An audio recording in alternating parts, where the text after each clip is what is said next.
Hi class, Mr. Gilbert here, and I'm going to do a little watercolor demonstration. I was going to do this in class, but since we have the day off, I'm just going to post a YouTube video and so you guys can refer back to it. So a couple of ideas about watercolor. If you're going to use watercolor, you can go to the store and get the little pans that are dry, and then you add water to them. You can also buy them from the art supply store or from Hobby Lobby. I think they've got some there. They come in tubes as well. And for the tubes, you're gonna need like some kind of palette. Like I've got mine here. This is a palette that has a lot of tube colors that I've used. And you could also use like the lid of a yogurt container or something like that. Just any kind of flat tray you could use as a palette. And you can squeeze the color out there and then work with it. The tube colors are really nice. They're a bit more expensive, but they tend to have better quality ingredients. And the nice thing about them is that once they dry, like these they dry and cake on. You just add water and you can reactivate them, and it's just the same as using the pans, the dry pans. So either one.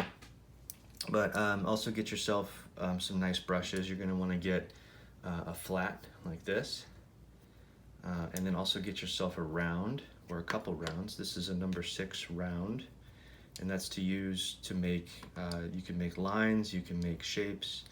The flat is for covering larger areas quickly or blending, and then a really tiny round like this number 2 is really good for detail work.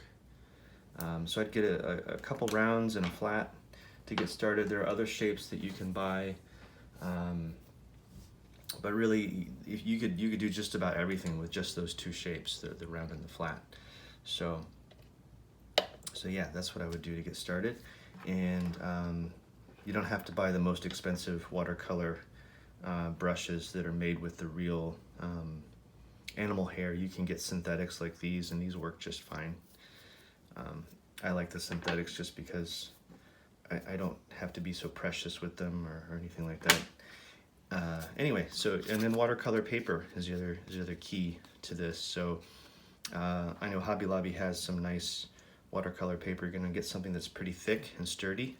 It's almost like a cardboard kind of thickness. And the nice thing about good watercolor paper is that it has a surface sizing, and what that is it's a type of glue that keeps the water from penetrating too easily, and that way you have better control. It won't buckle, it won't stain and seep through cheaper papers like it will with the cheaper papers. So get some nice watercolor paper, a little bit sturdy. There's 2 different types. One is a cold press and a hot press. Now the cold press has a very rough surface to it, and it's good for textural effects. And then the smoother surface like this one is a hot press, and that'll be good for a lot of different things as well. But most people who are doing landscapes or flower pictures, they tend to like the rough surface, the cold press. And then if you're doing portraiture or something very detailed, then you're going to want the smooth hot press. Okay, so that's for the materials. And then you're going to need a container for water and probably a paper towel or a scrap piece of paper. And what I like that for is sometimes when you load up your brush with color, you're not sure what kind of mark it's going to make. You don't want to go right into your finished piece and mess it up. So you can make a few test marks on a scrap piece of paper or paper towel, just to get some of the extra color off if there's too much, or just to see how the brush is working. So it's always good to have a paper towel to mop things up, and a scrap piece of paper to test